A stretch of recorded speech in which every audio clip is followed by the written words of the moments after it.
Hello friends, स्वागत है आप सभी का हमारे चैनल को स्टडी में। मैं कमल बेस्ट। इस वीडियो के माध्यम से दोस्तों आपके यहाँ पर कराऊंगा चुंबकत्व एवं द्रव्य। दोस्तों जी हाँ दोस्तों, यहाँ पर आप देखेंगे मैग्नेटिज्म एंड मैटर, जो आपका दोस्तों भौतिक विज्ञान का अर्थात फिजिक्स का एक महत्वपूर्ण टॉपिक है। और इसके आधार पर दोस्तों सभी एग्जाम में लगभग आपके जिनमें भी दोस्तों आपका भौतिक विज्ञान के क्वेश्चन आते हैं, लगभग आपके 1-2 क्वेश्चन पूछे जाते हैं। तो आप इनको आराम से इत्मीनान से देखेंगे दोस्तों।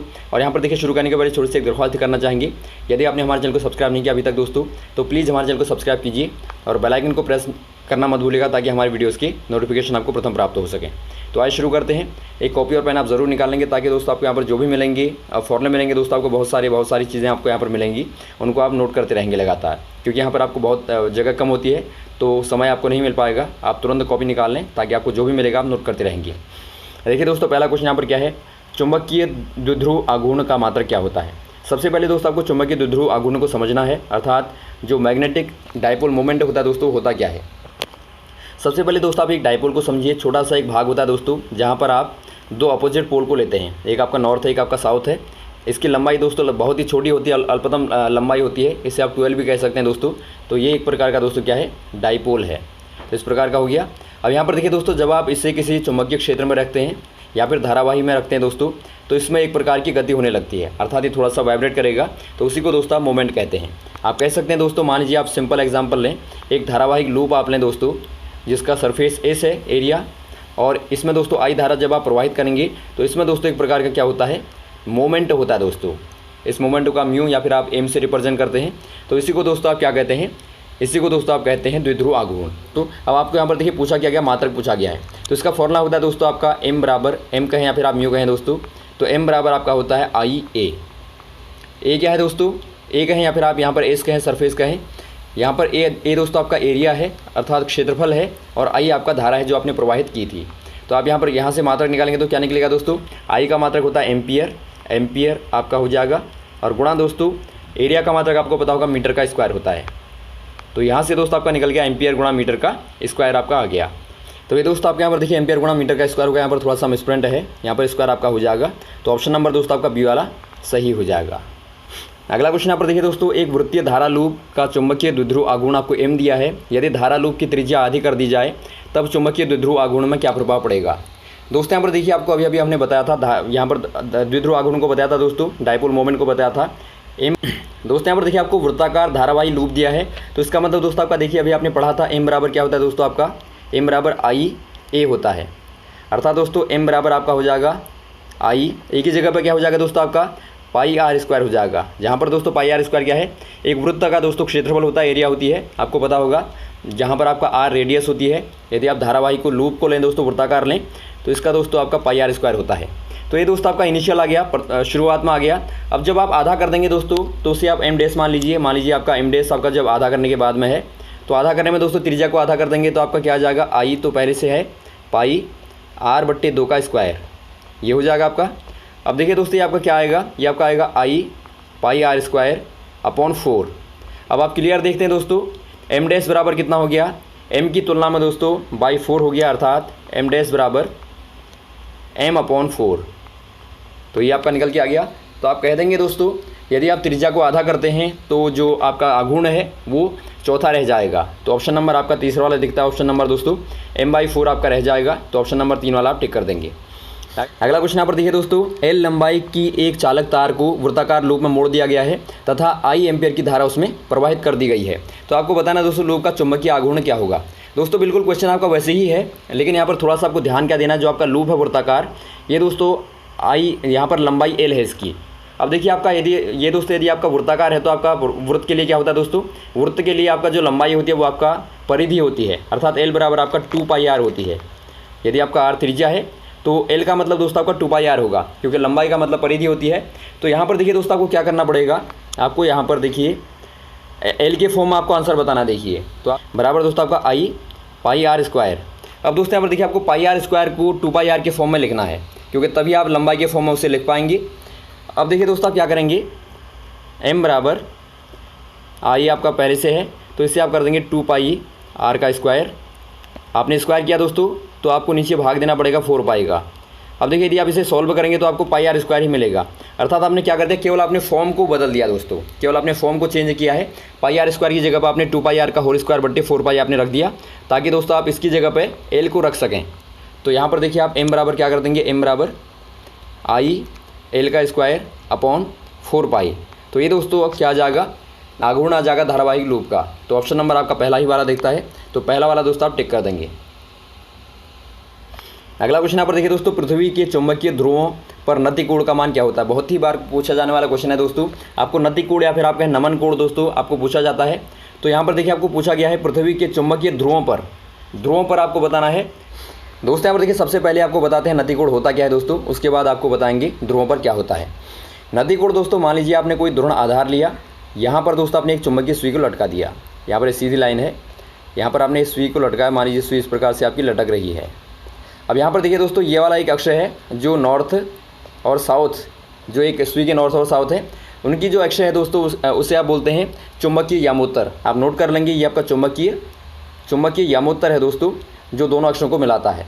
अब एक होता है दोस्तों आपका, मान लीजिए इसी को आप आगे को बढ़ाएंगे तो इसका दोस्तों यदि आप हॉरिजॉन्टल लें अर्थात एक आप क्षैतिज तल लें तो आपका ये आपका एच कहलाता है, और खड़ा वाला दोस्तों आपका वर्टिकल कहलाता है, अर्थात इसे आप ऊर्ध्वाधर यामोत्तर कहते हैं। अब यहाँ पर देखिए दोस्तों जो आपका क्षैतिज यामोत्तर है और जो आपका चुंबकीय यामोत्तर है, उन दोनों के बीच का जो कोण होता है दोस्तों, थीटा जो आपका होता है, यही आपका नति कोण या फिर आप कहें नमन कोण कहलाता है।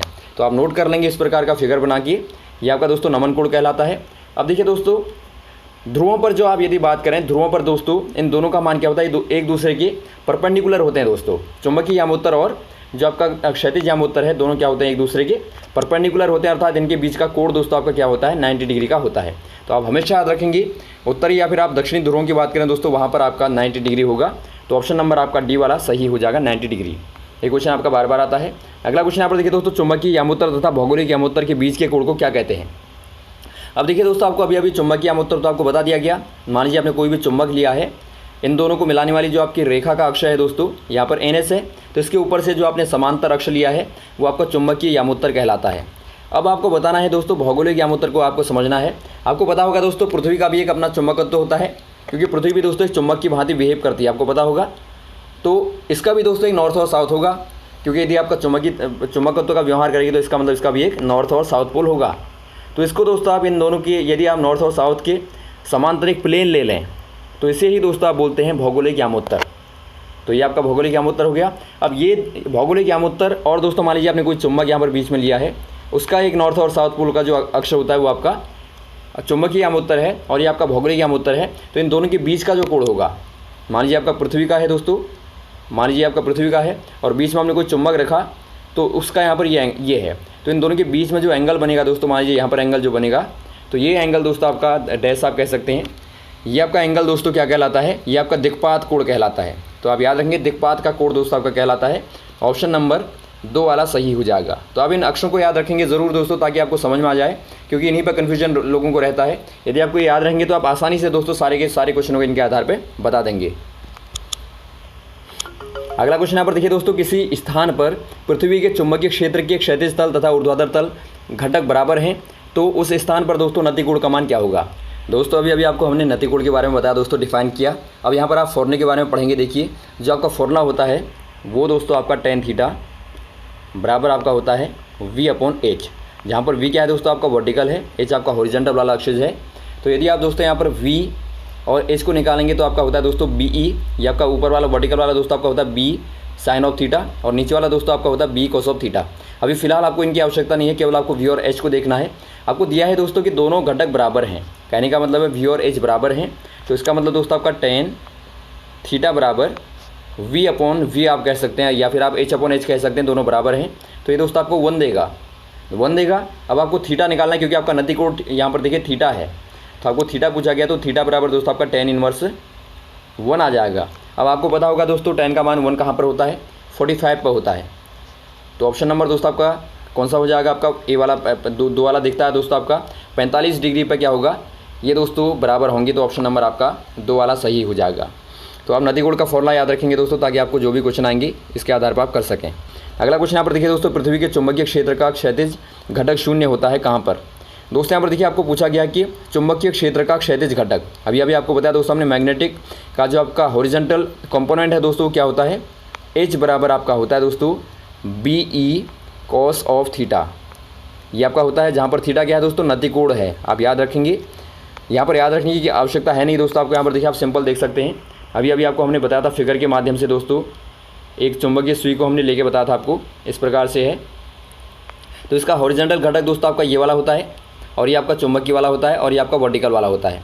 अब यहाँ पर देखिए, मान लीजिए आपका BE आपका यहाँ पर होगा, क्योंकि चुंबकीय क्षेत्र की दिशा दोस्तों आप यहाँ पर होगी। तो इसके लिए दोस्तों आपका जो आपका हॉरिजॉन्टल कंपोनेंट होगा क्या हो जाएगा, ये आपका थीटा एंगल बीच का है, नतिकोण है। तो ये वाला हॉरिजॉन्टल एज बराबर दोस्तों यहाँ पर आपका हो जाएगा BE cos ऑफ थीटा। और वैसे ही दोस्तों जो आपका हॉरिजॉन्टल वाला है वो आपका क्या हो जाएगा, BE sin ऑफ थीटा। इन दोनों को आप नोट कर लेंगे, दो बार आपको यहाँ पर देखिए बार आपको नहीं मिलेगा।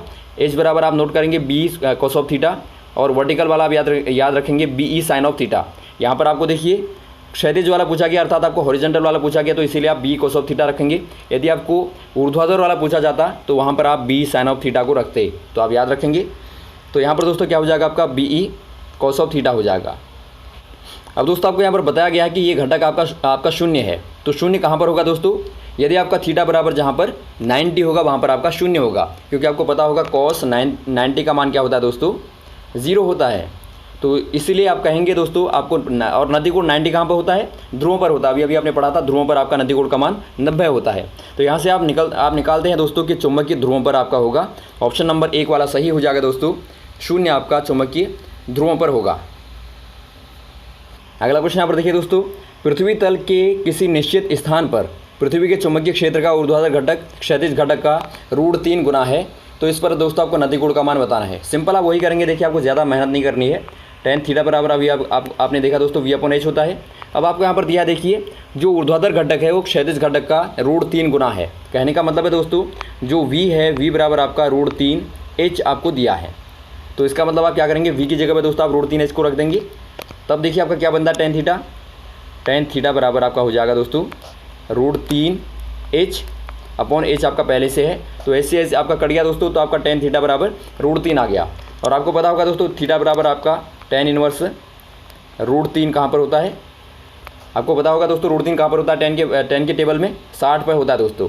तो आपका 60 डिग्री हो जाएगा, ऑप्शन नंबर आपका चौथा वाला सही हो जाएगा। अगला क्वेश्चन यहाँ पर देखिए दोस्तों, किसी स्थान पर पृथ्वी के चुंबकत्व का क्षैतिज घटक H बराबर आपको दिया है 0.3 × 10⁻⁻⁴ वेबर प्रति मीटर का स्क्वायर। अब देखिए आपको नमन कोण 30 दिया है, तो संपूर्ण चुंबकीय क्षेत्र का मान बताना है।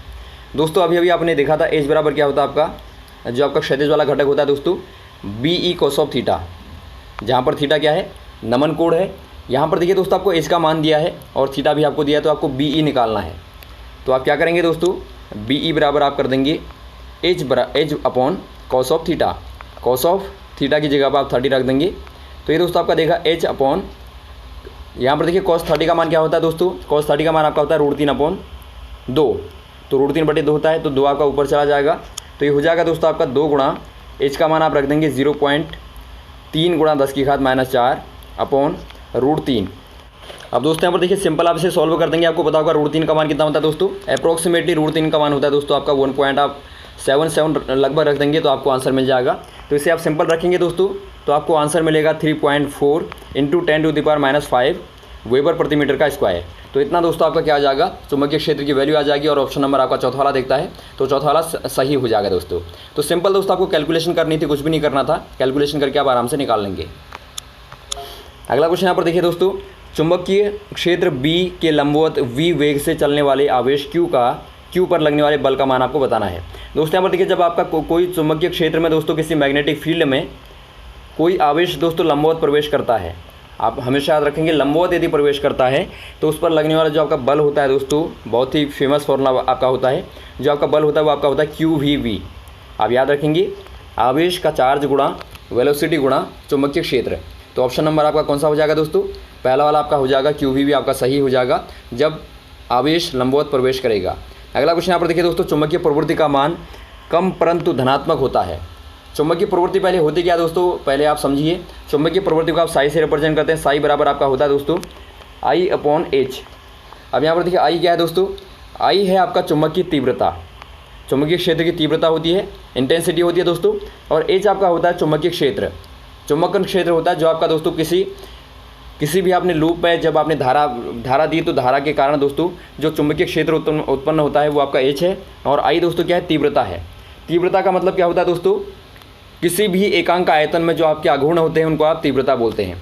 जो आपके द्विध्रुव आघूर्ण होते हैं दोस्तों, चुंबकीय द्विध्रुव आघूर्ण होते हैं एकांक आपके आयतन पर, उसे आप दोस्तों क्या बोलते हैं, तीव्रता बोलते हैं। और एच आपका जो करंट देने के बाद में जो उत्पन्न क्षेत्र होगा उसे आप दोस्तों एच बोलते हैं। तो ये दोनों का अनुपात होता है। अब आपको पूछा गया दोस्तों, चुंबकीय प्रवृत्ति का मान कम परंतु धनात्मक होता है, किसके लिए होता है, अनुचुंबकीय पदार्थ के लिए या लौह चुंबकीय पदार्थ के लिए या प्रति चुंबकीय पदार्थ के लिए या फिर उपरोक्त सभी पदार्थों के लिए। ये दोस्तों आप यहाँ पर देखिए, अनुचुंबकीय अर्थात दोस्तों सेमीकंडक्टर पदार्थों के लिए होता है दोस्तों, मैटर के लिए होता है। तो ऑप्शन नंबर आपका 1 वाला सही हो जाएगा। अगला क्वेश्चन यहाँ पर देखिए दोस्तों, अनुचुंबकीय पदार्थों की चुंबकशीलता का मान होता है, क्या होता है दोस्तों। यहाँ पर देखिए, जो आपके अनुचुंबकीय पदार्थ होते हैं अर्थात सेमीकंडक्टर मटेरियल होते हैं, उनके लिए दोस्तों चुंबकशीलता का जो मान होता है, आप यहाँ पर ध्यानपूर्वक देखेंगे, चुंबकशीलता बराबर होता है दोस्तों 1 प्लस चुंबकीय सुग्राहिता। अब यहाँ पर देखिए, आप सिंबल यदि इनको लिखना चाहें दोस्तों तो आपका म्यू आर जो आपका चुंबकीय शीलता को दिखाता है, 1 प्लस आपका साई जो सुग्राहिता को दिखाता है। अब यहाँ पर देखिए दोस्तों, आपका सुग्राहिता का मान धनात्मक होता है, पॉजिटिव होगा। तो यहाँ पर आप क्लियरली देखते हैं दोस्तों, जो आपका म्यू आर होगा वो क्या होगा, हमेशा ही 1 से बड़ा होगा, क्योंकि आप जितना भी जोड़ेंगे वो आपका 1 से ऊपर आएगा। तो आप कह देंगे दोस्तों म्यू आर ग्रेटर देन 1। अनुचुंबकीय के लिए केवल आप देखेंगे तो ये हमेशा दोस्तों 1 से ऊपर होगा। तो आप यहाँ पर कह देंगे दोस्तों ऑप्शन नंबर 2 वाला ग्रेटर देन 1। तो इस प्रकार से दोस्तों आप यहाँ पर इनको निकालते हैं। तो ये रहा दोस्तों आपका चुंबकत्व का वीडियो, आपने देखा जो। उम्मीद है दोस्तों आपको अच्छा लगा होगा। यदि आपको वीडियो अच्छा लगा हो तो आप ज़रूर लाइक करें, शेयर करें और सब्सक्राइब करना ना भूलें दोस्तों, ताकि आपको लगातार इस प्रकार के क्वेश्चन मिलते रहें और हमारे साथ बने रहेगा दोस्तों। अब हम मिलते हैं आपको अगले वीडियोज़ में नए क्वेश्चन के साथ में। ओके, जय हिंद, जय भारत।